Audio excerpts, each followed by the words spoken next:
Bom dia, boa tarde, boa noite, dependendo do horário que você está assistindo essa aula.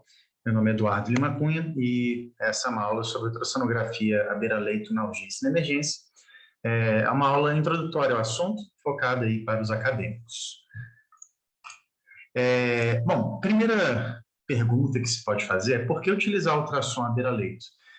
A gente aprende bastante sobre exame físico, bastante sobre anamnese. Então, será que a gente ainda precisa de investir mais ainda na nossa avaliação clínica para além do exame físico? E aqui eu separei uma listinha de referências bibliográficas lá do UpToDate sobre ultrassom à beira-leito, todas elas falando a mesma coisa, que utilizar o ultrassom à beira-leito confere maior acerto diagnóstico, e para procedimentos tem uma maior custo-efetividade e uma redução de complicações. Por isso, devemos sim lançar mão do ultrassom à beira-leito o máximo possível. Grandes centros já têm isso implementado como uma rotina, e realmente ajuda bastante na prática clínica. Tá? Isso é muito interessante aí de todo mundo saber, de todo mundo tendo sua formação. Só para constar, né, peguei esse slide aqui lá de um hospital lá do Reino de Belém, né, e para vocês verem que lá, né, esse é um slide até um pouco mais antigo, lá, olha só a frase que eles colocam: todos os catéteres de hemodiálise devem ser inseridos utilizando o ultrassom. Então, se é implementado lá em Bahrein, por que não implementar aonde você vai trabalhar, né?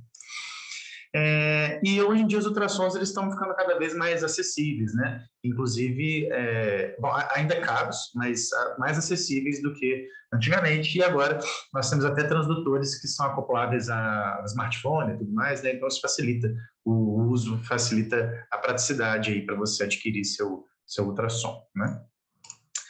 Bom, como que a gente vai utilizar esse ultrassom, então, no nosso dia a dia? A primeira coisa é a gente selecionar qual que é o transdutor que nós vamos utilizar. E aí, eu chamo a atenção aqui de 3 transdutores que são úteis para o clínico, né, para o emergencista que vai utilizar o ultrassom. O primeiro é esse aqui, que é o transdutor convexo.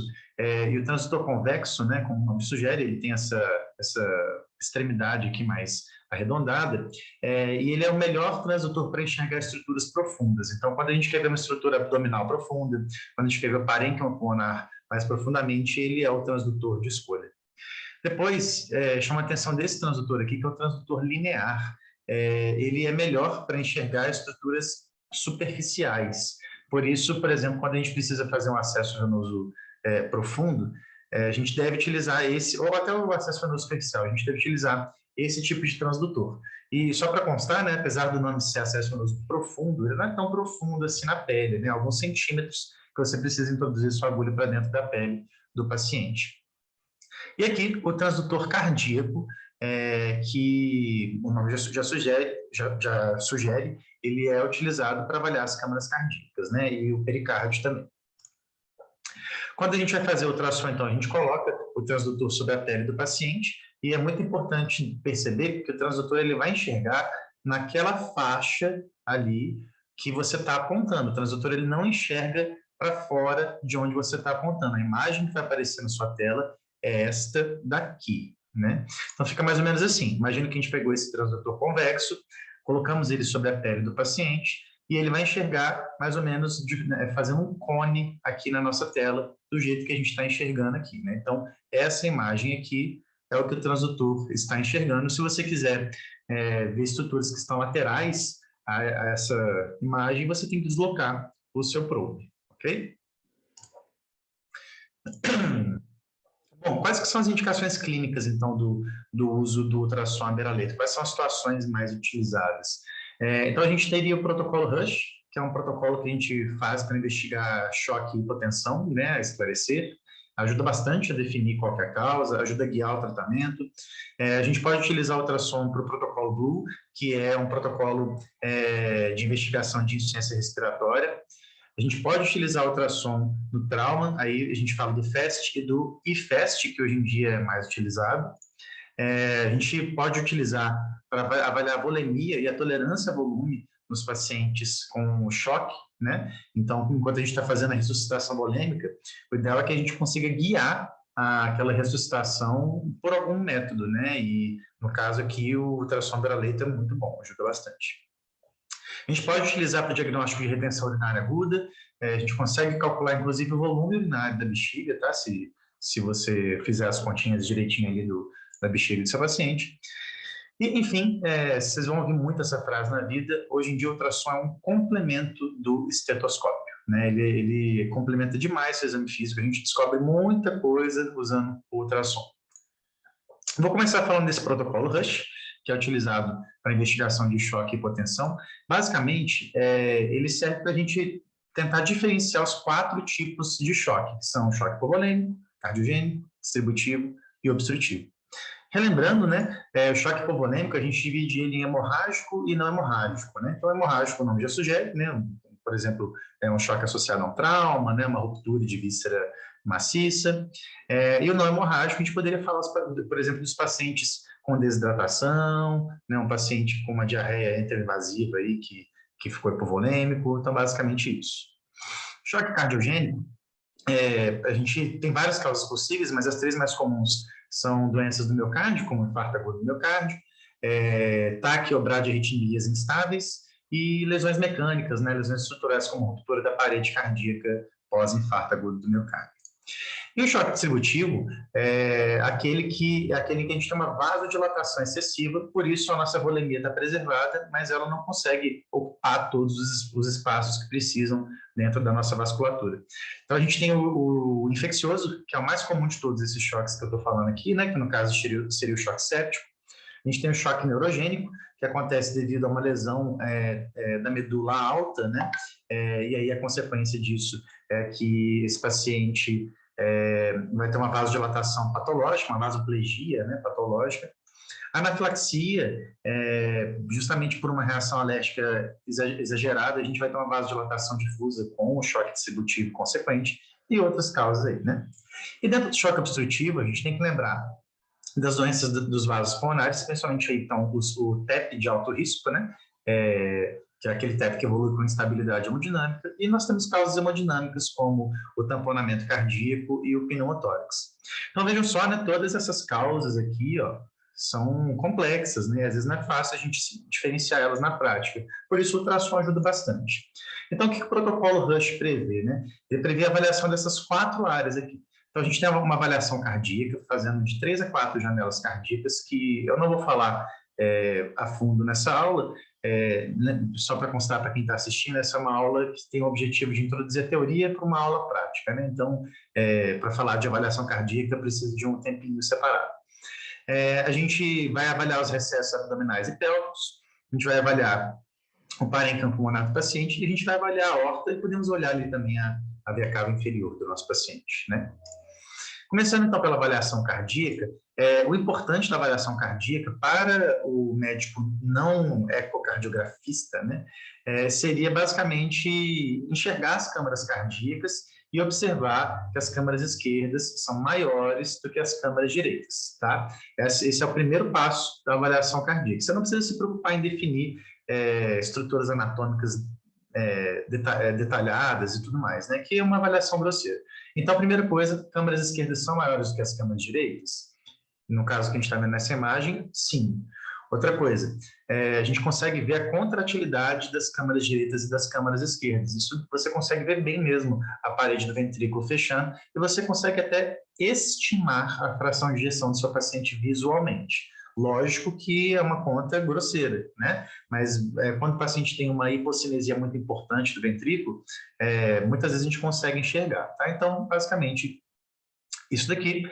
E aqui, mostrando para vocês um achado patológico, né? Então, a gente está vendo aqui as câmaras esquerdas menores do que as câmaras direitas, e em volta do coração, nós vemos essa imagem anecoica, e aí anecoico em ultrassom quer dizer imagem escura, né? E geralmente isso é líquido. Então, essa imagem anecoica que a gente está vendo aqui em volta é um derrame pericárdico, né? Então, esse é um paciente que tem aí sobrecarga de câmaras direitas, um derrame pericárdico. No contexto de choque, isso aqui poderia ser um tamponamento cardíaco, poderia ser um TEP, né, de alto risco, então fica essa lembrança aí. Depois, olhando os recessos abdominais, pleurais e pélvicos. Então, basicamente, aqui é o seguinte, quando nós temos acúmulo de líquido no tórax e no abdômen e pelve, a gente tem alguns locais que o líquido costuma se acumular com maior facilidade. E aí os locais estão representados aqui, por exemplo, nessa imagem, né? Então, a gente está vendo o gotejamento de uma secreção aqui, ele vai se acumular aqui em cima em alguns recessos e aqui embaixo em outros recessos também, né? Então, quais são os recessos aqui de cima? O primeiro é esse aqui, ó, que é uma junção do fígado com o rim, então a gente chama esse de recesso hepato-renal. E do lado de cá, a gente tem uma junção do baço com o rim, então é o recesso espleno-renal. Então, são dois pontos de acúmulo de líquido, tá? Muito frequentes. E a gente consegue ver eles facilmente no ultrassom, tá? Isso aqui precisa de uma curva de aprendizado bem baixinha para conseguir pegar a mão.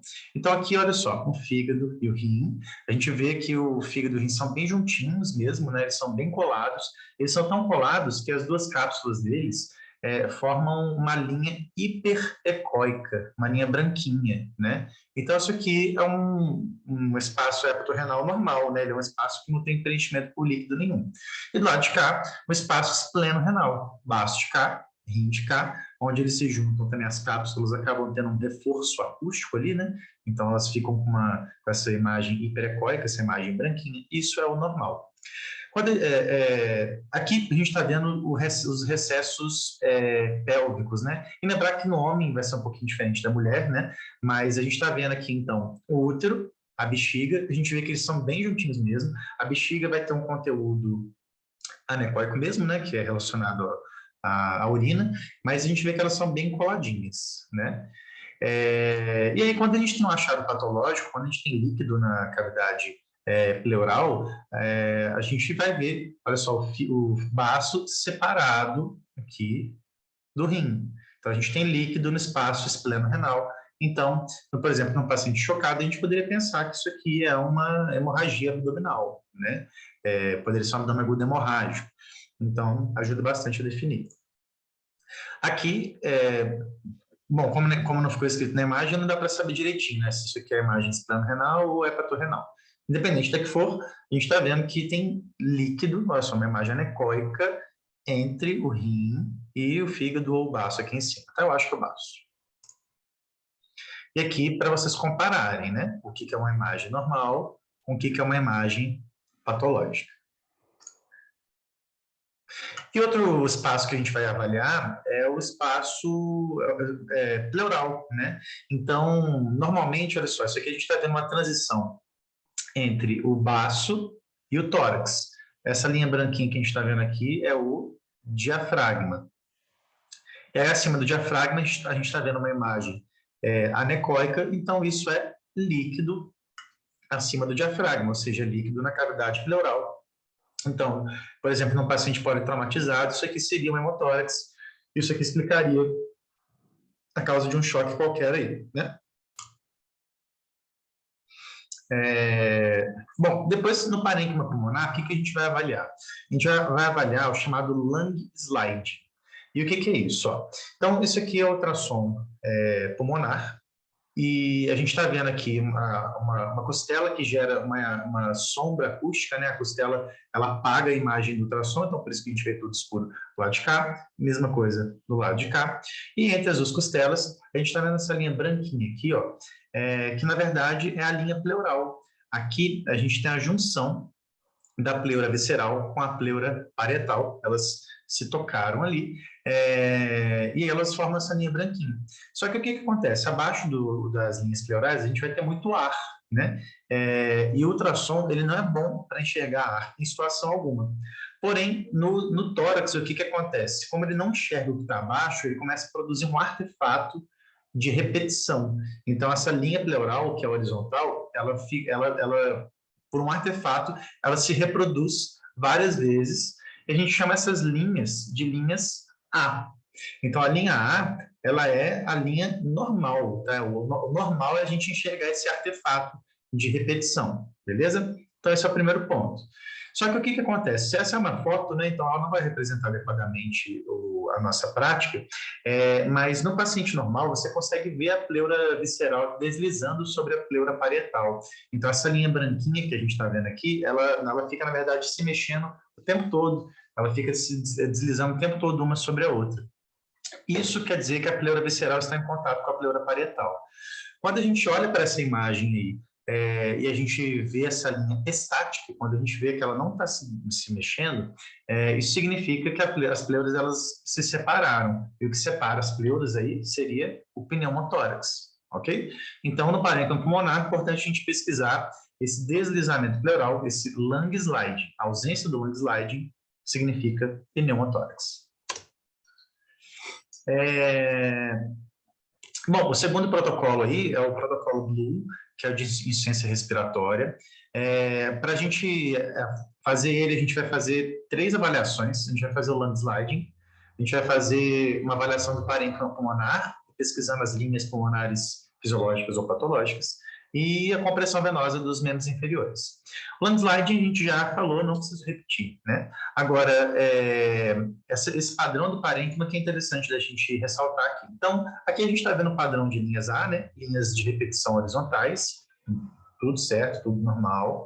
Agora, do lado de cá, nós estamos vendo linhas verticalizadas.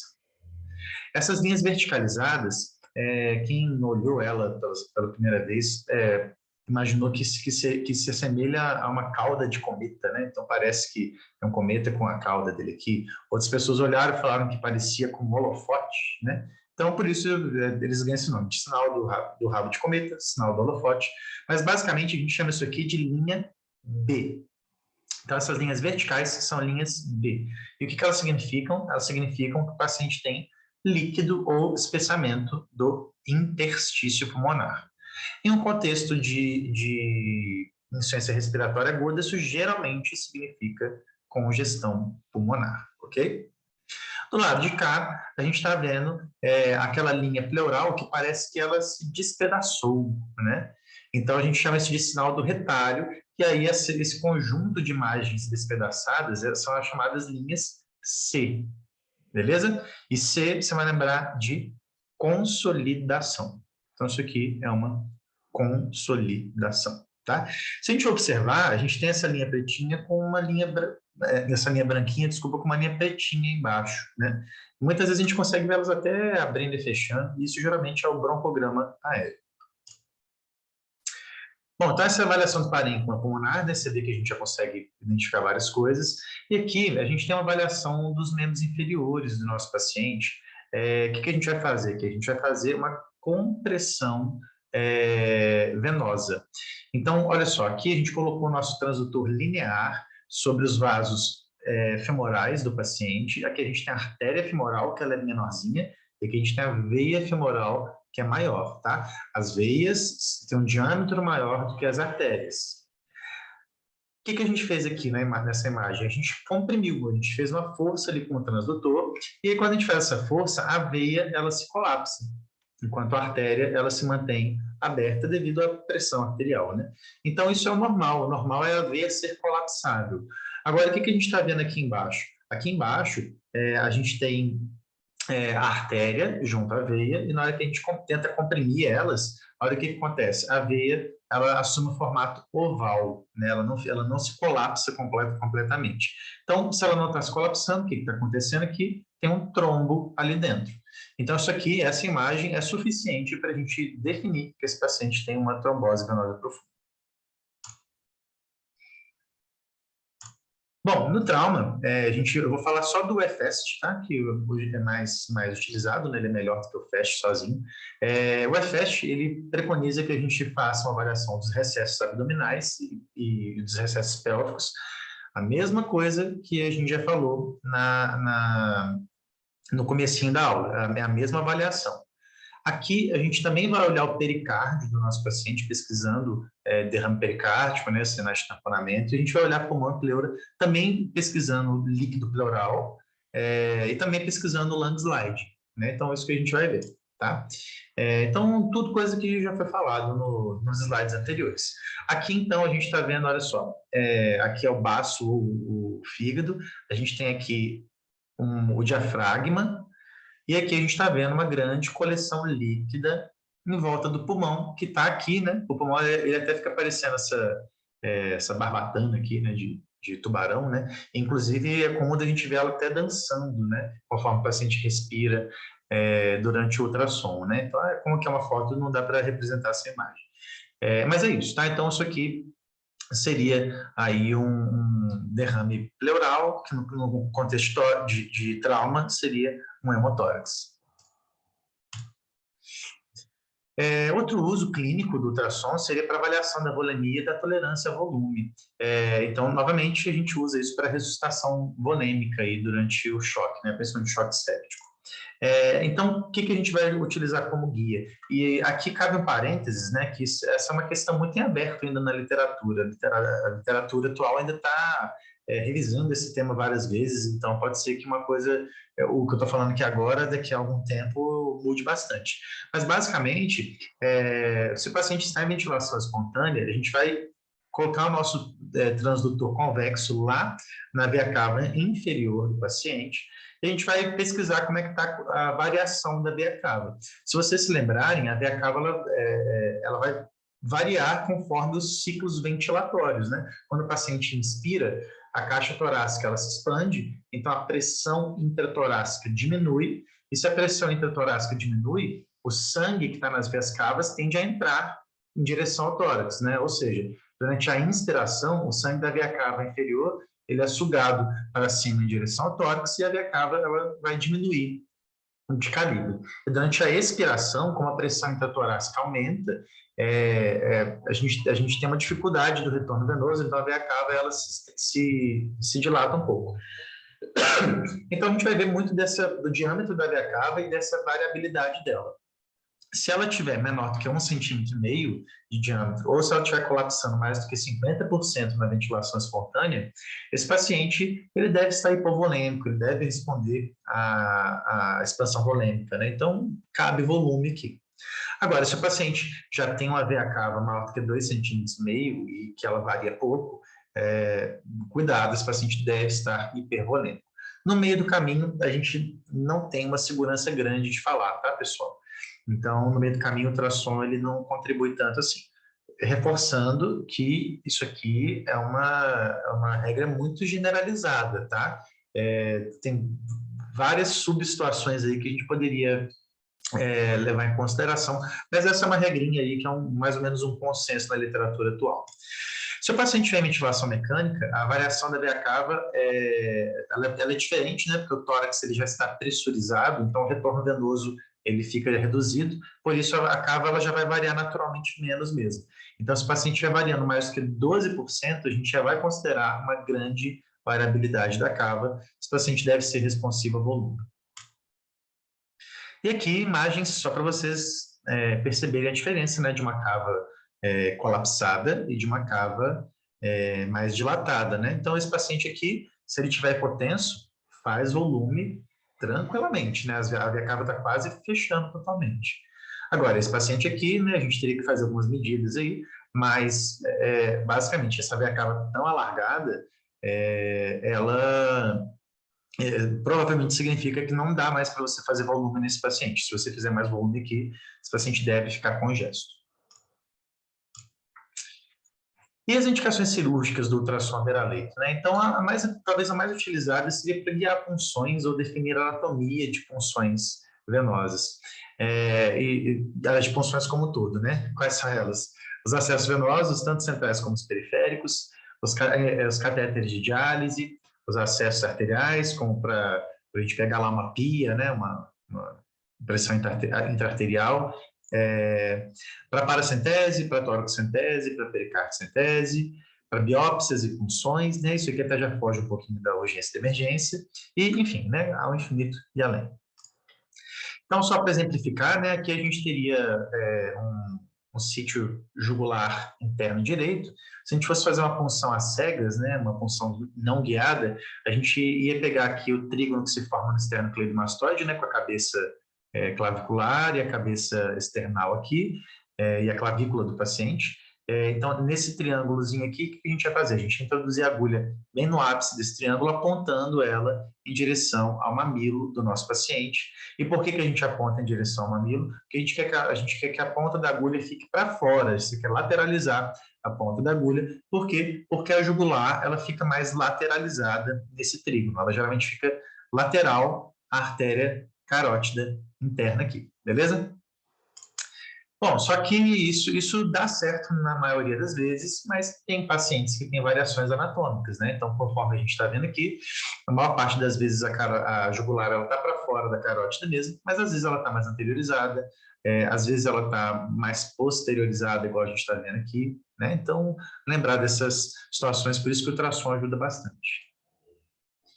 E essa é a imagem que a gente tem quando a gente faz ultrassom ali da região cervical, né? Então, aqui está a artéria carótida, aqui está a veia jugular interna.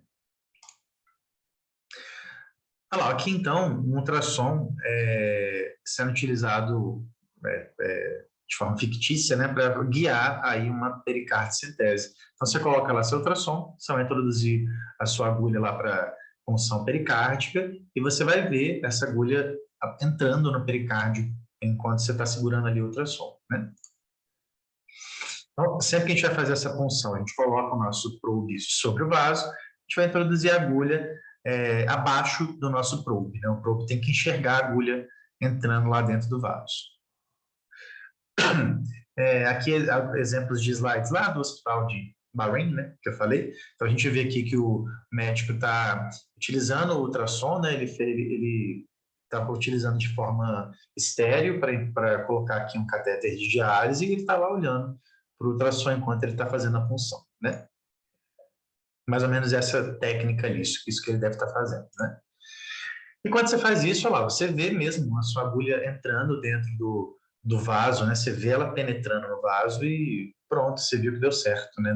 Isso aqui dá uma segurança muito grande da sua função, né?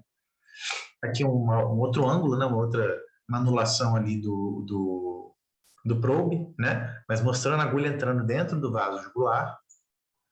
E aqui, para facilitar mais ainda a nossa vida, a gente consegue ver o fio guia dentro do vaso, né? Às vezes, quando a gente está fazendo um acesso, a gente fica na dúvida se a gente conseguiu passar o fio guia no lugar correto, né?